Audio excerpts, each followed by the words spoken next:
Hello viewers, நான் தான் உங்கள் சவுதி தமிழன் ஹசன் பேசுகிறேன்.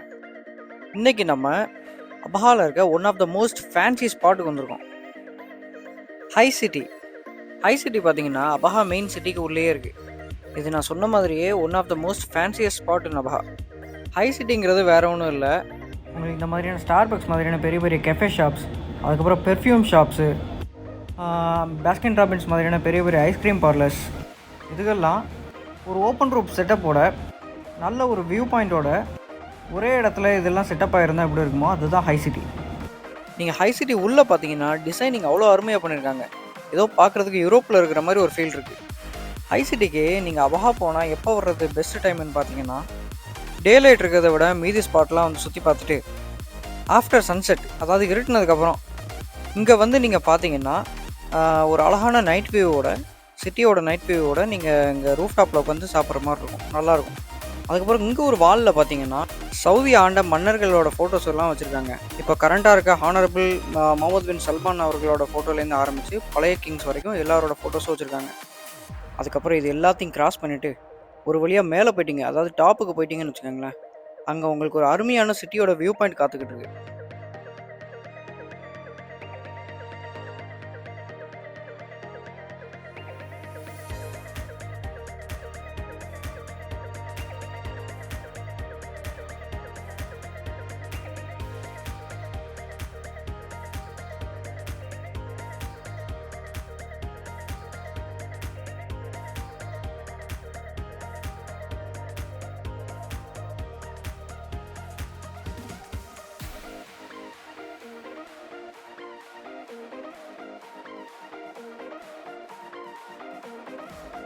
வியூ பாயிண்ட்டை பார்த்து என்ஜாய் பண்ணிவிட்டு அடுத்தது ஏதாவது ஒரு கெஃபேக்கு போய்ட்டு ஒரு நல்ல காஃபி குடிக்கலான்ட்டு நானும் என் ஒய்ஃபும் போனோம்.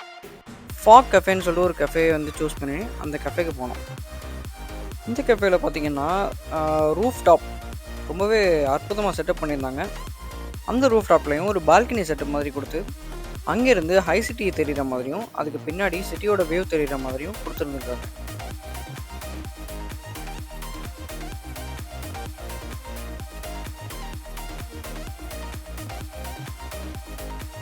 இந்த கஃபே வந்து ஹை சிட்டியில் இருக்கிறதுனால ஓரளவுக்கு கொஞ்சம் எக்ஸ்பென்சிவான கஃபே தான். நாங்கள் ஆர்டர் பண்ணது பார்த்திங்கன்னா ஒரு கோல்டு மோக்காவும் ஒரு ஹாட் மோக்காவும் ஆர்டர் பண்ணோம். 2 காஃபியும் சேர்த்து டோட்டலாக 40 ரியால் ஆச்சு. அதாவது நம்ம ஊர் காசுக்கு நீங்கள் கன்வெர்ட் பண்ணி பார்த்தீங்கன்னா 800 ரூபா. 800 ரூபாய்க்கா? 800 ரூபாய்க்கு காஃபி சாப்பிடுன்றது ஆடம்பரமாச்சேன்னு கேட்குறீங்களா? ஆமாம், ஆடம்பரம் தான். பட் இந்த மாதிரி இதெல்லாம் எப்போயாவது ஒன்ஸ் சாப்பிட்றதுக்கு ஒன்றும் தப்பு கிடையாது. அப்படியே ஹை சிட்டியை முடிச்சுட்டு அடுத்த நாள் காலையில் அல்சோதா போலன்னு பிளான் பண்ணியிருந்தோம். அல்சோதா வந்து அபஹாவோட பீக்கு. அபஹா மெயின் சிட்டிலேருந்து 40 மினிட்ஸ் டிரைவ். அபஹா மெயின் சிட்டியில் அந்தளவுக்கு குளிர் இல்லைனாலும் அல்சோதாவில் செம்ம குளிராக இருக்குது. நீங்களே பாருங்களேன் எவ்வளோ ஃபாகாக இருக்குது அப்படின்ட்டு. அதுவும் இல்லாமல் அல்சோதாவில் எப்போவுமே செம்ம டிராஃபிக்காக இருக்கும். அல்சோதா மெயின் வியூ பாயிண்ட் பக்கத்தில் பார்க்கிங் கிடச்சதுன்னா நீங்கள் அவ்வளோ லக்கின்னு சொல்லலாம். அன்ஃபார்ச்சுனேட்லி எங்களுக்கு மெயின் ஏரியாவில் பார்க்கிங் கிடைக்கல. நாங்கள் இங்கே பார்க் பண்ணியிருக்கிறது எப்படியும் ஒரு 1 கிலோமீட்டர் தள்ளி இருக்கும். இங்கே எதனால் பார்க்கிங்க்கு இவ்வளோ போராட்டமாக இருக்குன்னா, ஒன்று இந்த அல்சோதாவில் உள்ள ஹில்ஸில் நிறைய பேர் கேம்பிங் பண்ணுறதுக்கு வருவாங்க. 2வது ரீசன் பார்த்தீங்கன்னா அல்சோதாவில் இருக்க கேபிள் கார் வசதி. இங்கே நீங்கள் கேபிள் கார் ஏறணும்னு ஆசைப்பட்டீங்கன்னு வச்சுக்கோங்களேன், எப்படியும் நீங்கள் ஒரு 3 ஹவர்ஸ் முன்னாடியே வந்து இங்கே நின்னா தான் வந்து உங்களுக்கு ஒன்று பார்க்கிங் கிடைக்கும், இன்னொன்றுங்க கேபிள் காருக்கு எப்படியும் பெரிய க்யூ நிற்கும். அவ்வளோ ஏர்லியராக வந்தால் தான் உங்களுக்கு டிக்கெட் கிடைக்கும். ஃபைனலி இந்த ஒரு அற்புதமான வியூ பாயிண்ட்டுக்கு வந்தாச்சு. இந்த வியூ பாயிண்டோட லொக்கேஷன் நான் வந்து டிஸ்கிரிப்ஷனில் உங்களுக்கு ஷேர் பண்ணுறேன். ஒரு ஜென்ரல் ஆடியன்ஸாக இந்த ஒரு வியூ பாயிண்டோட மங்கலான காட்சி, அதுக்கப்புறம் 16 டிகிரிக்கு கீழே இருக்க ஒரு குழுகுலுன்ற ஒரு டெம்பரேச்சர், இதெல்லாம் பார்த்து என்ஜாய் பண்ணலாம். பட் ஆஸ் அ ஃபோட்டோகிராஃபராக பார்க்கும்போது இது வந்து ஒரு பேட் நியூஸ். ஏன்னா இந்த வியூ பாயிண்டில் இந்த ரோடு தான் மெயின் சப்ஜெக்டே. அதுவே கிளியராக தெரியலன்றப்போ ஃபோட்டோ எடுத்து பிரயோஜனம் இல்லை. ஸோ நாங்கள் என்ன முடிவு பண்ணோன்னா, அங்கே ஃபாகு கிளியர் ஆகிற வரைக்கும் கொஞ்சம் வெயிட் பண்ணிவிட்டு அந்த கேப்பில் இந்த குழுகுலுன்ற வெதரை கவுண்டர் பண்ணுறதுக்கு சுருன்னு ஒரு டீயை குடிக்கலான்னு முடிவு பண்ணோம். இவ்வளோ குளிரான வெதருக்கு நல்ல ஒரு இதமான அதனி டீயை நாங்கள் வந்து குடித்தோம். நல்ல அழகாக சுட சுட புதினா எல்லாம் போட்டு உண்மையிலே இவ்வளோ குளிருக்கு நல்லாவே இதமாக இருந்தது. இந்த டீயை குடிச்சிட்டு நாங்களும் ஒரு 1 ஹவர் வெயிட் பண்ணி பார்த்தோம். அன்ஃபார்ச்சுனேட்லி அந்த ஃபாக் எங்கேயுமே நகர்ற மாதிரி தெரியல. முன்னாடி அந்த ரோடுக்கு கிடச்ச அந்த கிளியர் வியூ கூட இப்போ இல்லை, சுத்தமாக க்ளோஸ் ஆகிடுச்சு. இவ்வளோ ஃபாக்லேயும் ஒரே ஒரு ஃபோட்டோ எடுத்தேன். அந்த ஃபோட்டோவும் பெருசாக ஒன்றும் வரல, நீங்களே பாருங்கள். இந்த ஃபோட்டோ ரிசல்ட்டை பார்க்கும்போது எனக்கு சுத்தமாக சாட்டிஸ்ஃபேக்ஷனே இல்லை. என்னடா இவ்வளோ தூரம் அபஹா வந்துட்டு இந்த ஒரு ஸ்பாட்டை வந்து நம்ம மிஸ் பண்ணிட்டு போகிறோமேன்ற ஒரு உறுத்தம் இருந்துக்கிட்டே இருந்தது. ஸோ இவ்வளோ தூரம் வந்ததுக்கு திரும்ப அடுத்த நாள் வந்து இந்த வேலையை முடிச்சுட்டு போகலாமேன்னு முடிவு பண்ணேன்.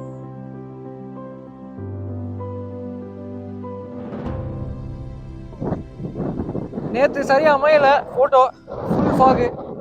இன்னைக்கு பாருங்க செம கிளியராக இருக்கு. நீங்கள் எடுத்து பாருங்க ஃபோட்டோ. அது இல்லாமல் குளிர் வேற வாட்டுது. கிட்டத்தட்ட டெம்பரேச்சர் 15 டிகிரி கீழே இருக்கு. பீக்கில் இருக்கும்.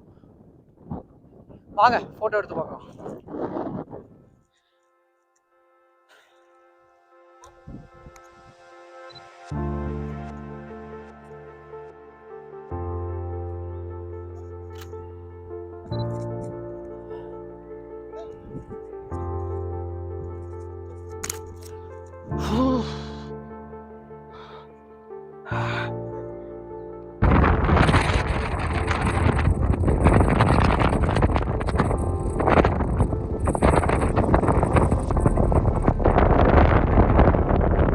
அன்னைக்கு காலையில் ரொம்ப ஏர்லியராக போனதுனால செம்ம ஃபாகியாக இருந்தது.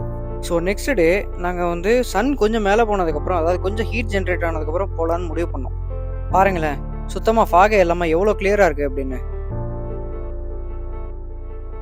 ஆக்சுவலாக அந்த ரோடு போதில்ல, கீழே டவுன்ஹில் இறங்கி போதில்ல, இது வந்து ரிஜல் அல்மாக்கு போகுது. அபஹாலேருந்து அல்சோதா வந்து அல்சோதாலேருந்து கீழே ரிஜல் அல்மாக்கு போகிற ரோடு இது. இது வந்து டிரைவ் பண்ணுறதுக்கு one of the most dangerous ரோடுன்னு கூட சொல்லலாம். நான் ஏன் அப்படி சொல்கிறேன்னு சொல்லிட்டு நீங்களே பார்க்கலாம். அதில் எத்தனை ஹேர்பின் பெண்ட் பாருங்கள். ஒரு ஹேர்பின் பெண்டுக்கும் அடுத்த ஹேர்பின் பெண்டுக்கும் சுத்தமாக கேப்பே இல்லாத அளவுக்கு இருக்குது. அது போக இது எந்த அளவுக்கு ஸ்டீப்புன்னா, நீங்கள் டவுன்ஹில்லில் போகும்போது பிரேக்கை விடாமல் அழுத்திக்கிட்டே காலில் வச்சுக்கிட்டே தான் போயிட்டுருக்க முடியும். ஸோ நீங்கள் ஒரு இடத்துல நிப்பாட்டி பார்க்கும்போது உங்களுக்கு உங்கள் காரோட பிரேக் ஷூ வந்து தேஞ்சு ஒரு வகையான ஒரு ஸ்மோக்கோட ஸ்மெல்லு வர்ற அளவுக்கு உங்களுக்கு எஃபெக்ட் இருக்கும். அந்தளவுக்கு இது ஸ்டீப் இது. வாங்க இப்போ எடுத்த ஃபோட்டோஸை பார்க்கலாம். இந்த ஃபோட்டோஸில் என்னதான் சப்ஜெக்ட்ஸ் வந்து கிளியராக தெரிஞ்சாலும் எனக்கு வந்து இது சன்செட் டைமில் எடுக்காததுனால, அதாவது கோல்டன் ஹவர் டைமில் எடுக்காமல் டே டைமில் எடுத்ததுனால இது அந்தளவுக்கு சாட்டிஸ்ஃபேக்டரி எனக்கு இல்லை. சன்செட் டைமில் எடுத்தான்னு வச்சுக்கோங்களேன், உங்களுக்கு இந்த மேகம்லாம் ஆரஞ்சு கலரில் சூப்பராக இருக்கும், பார்க்குறதுக்கே அவ்வளோ அப்பீலிங்காக இருக்கும். அப்புறம் லாங் எக்ஸ்போஷர் ஷாட் போடுறதுனால உங்களுக்கு வந்து ரோடில் ட்ரையல்ஸும் அந்த லைட்டோட லைன்ஸும் கிடச்சிருக்கும். பட் அன்ஃபார்ச்சுனேட்லி சன்செட் டைமில் ரொம்ப ஃபாகியாக இருக்கிறதுனால அங்கே எடுக்க முடியல. பட் இந்த ஃபோட்டோஸும் நான் ஒன்றும் மோசம்லாம் சொல்ல மாட்டேன், எதிர்பார்த்ததை விட கொஞ்சம் கம்மியாக வந்திருக்குன்னு தான் நான் சொல்கிறேன். கிளம்புறதுக்கு முன்னாடி நான் உங்கள் அத்தனை பேருக்கும் ஒரு பெரிய தேங்க்ஸ் ஒன்று சொல்ல விரும்புகிறேன். சேனல் ஆரம்பித்து 2 months தான் ஆகுது, நம்ம அதுக்குள்ளே 500 சப்ஸ் ரீச் ஆகியாச்சு. அல்ஹம்துலில்லாஹ். நம்ம சேனலுக்கு சப்போர்ட் பண்ணுற அத்தனை பேருக்கும் ரொம்ப நன்றி. இன்னும் நம்ம சேனலுக்கு சப்போர்ட் பண்ணுங்கள், நம்ம வீடியோலாம் விடாமல் ஸ்கிப் பண்ணாமல் பாருங்கள், சேனலை உங்கள் சர்க்கிளில் ஷேர் பண்ணுங்கள். நம்மளோட அடுத்த டார்கெட் 1000 சப்ஸ்கிரைபர்ஸ். இந்த வீடியோ அப்புறம் என்னோட ஃபோட்டோகிராஃபி ரிசல்ட்ஸ்லாம் உங்களுக்கு பிடிச்சிருந்ததுன்னா தயவு செஞ்சு நம்ம சேனலை லைக் பண்ணுங்கள், ஷேர் பண்ணுங்கள், சப்ஸ்கிரைப் பண்ணுங்கள். மறக்காமல் உங்கள் ஃப்ரெண்ட்ஸ் கூட நம்ம சேனலை ஷேர் பண்ணுங்கள். தேங்க்யூ.